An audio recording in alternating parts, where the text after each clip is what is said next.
Bonjour, Gilles ici pour actualité-dvd.com et je vous parle du Blu-ray de The Last House on the Left, un film de Wes Craven distribué par MGM et qui met en vedette Sandra Peabody, Lucy Grantham et David Hess, sorti en magasin le 13 septembre 2011. Deux jeunes filles partent en ville voir un concert rock, mais tombent sur une bande de psychopathes qui les enlèvent. Les deux jeunes filles sont amenées de force en forêt, ou bien des horreurs les attendent. Bon, ben le voici en définition, ce fameux premier film de Wes Craven, ce film d'horreur classique qui a lancé la fameuse vague des Rape and Revenge et qui a horrifié tout le monde à l'époque, y compris son propre réalisateur. Le jeune Craven, qui s'était pas encore trouvé une place confortable dans le domaine du film d'horreur, avec des œuvres comme A Nightmare on Elm Street et Scream, avait visiblement envie de brasser la cabane. Le résultat était une histoire parfaitement dégueulasse, pourtant inspirée d'un grand film du très intellectuel Ingmar Bergman de Virgin Spring, qui proposait finalement exactement la même histoire, en moins explicite et moins crasseux.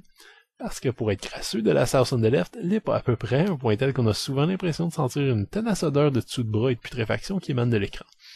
Avec le recul des années, disons que l'impact s'est amoindri, ce qui était, dans le temps, une horreur sans nom, marquant toute une époque du cinéma d'horreur extrême et brutal déjà, parsemé de titres allant de Night of the Living Dead à Cannibal Holocaust, fait un peu pâle figure aujourd'hui. Visuellement, il n'y a rien de plus sanglant finalement que dans n'importe quel opus de décadence, et les délires rétro de Rob Zombie, House of Thousand Corpse, Devil's Reject ont poussé le bouchon un peu plus loin. Que reste-t-il comme sensation forte pour le public actuel? Eh bien, The Last House on the Left reste assez particulier et unique par son côté baveux, adolescent enragé et rebelle qui donne l'impression, je trouve, que le film en entier nous envoie constamment un gros majeur levé.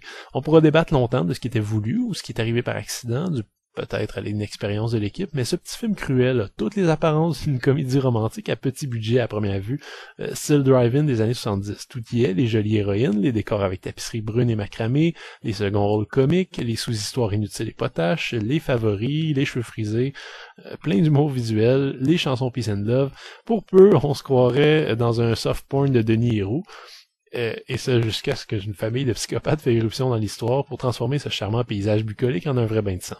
À la limite, je pense que ce clash fonctionne encore mieux aujourd'hui et prend réellement le spectateur à rebrousse-poil en arrivant même à se mettre à dos les habitués de films d'horreur violents à la Hostel, ce qui est pas peu dire, qui vont être énervés de voir que même les moments les plus dramatiques et durs sont constamment coupés pour laisser la place à une histoire de policiers incapables pseudo-comiques.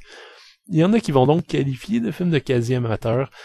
C'est un peu vrai, mais je pense que la mise en scène approximative joue pour beaucoup dans la recréation d'une atmosphère qui passe rapidement de l'absurde à un réalisme qui donne des sueurs froides, puis de retour à l'absurde aussi vite. Même chose pour la musique, la plupart du temps très décalée par rapport aux images, quoique je considère que la chanson Now You're All Alone donne lieu à un des moments du film les plus paradoxalement beaux et intrigants.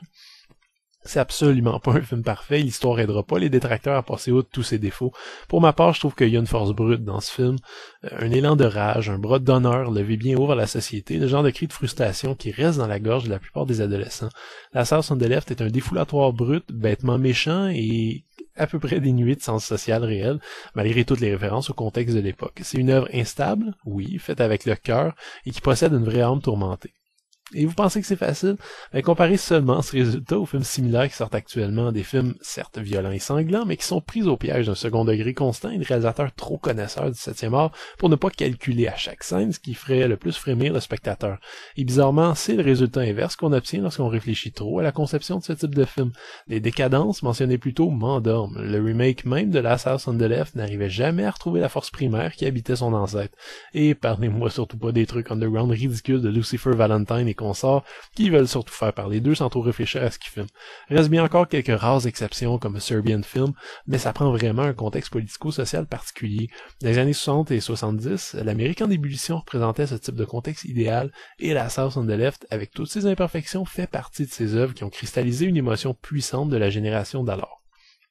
Le Blu-ray est présenté à un parc 45 anamorphique, et évidemment, faut pas s'attendre à une image très claire. Le contraste est rehaussé, mais autant vous dire que la haute définition pour une image qui était à l'origine aussi fourmillante de grains ne garantit pas une évolution remarquable en termes de qualité.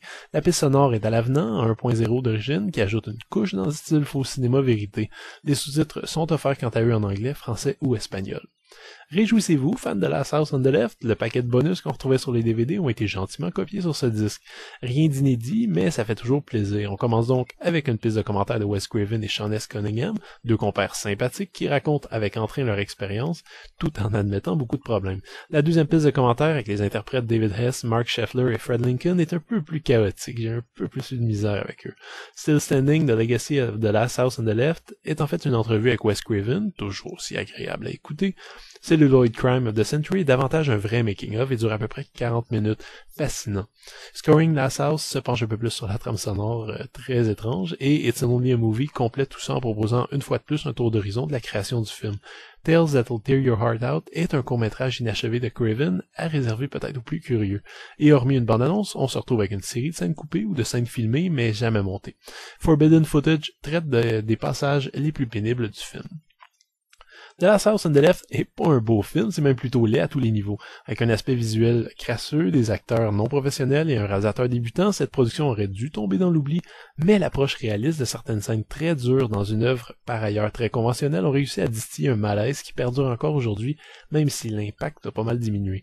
Le Blu-ray de ce petit classique en offre le maximum, mais vous attendez pas non plus à une image claire comme du cristal, avec un paquet de détails inédits. The Last House on the Left est présenté comme il se doit, soit brut, sale et sadique. C'était Gilles. Merci. Bon visionnement.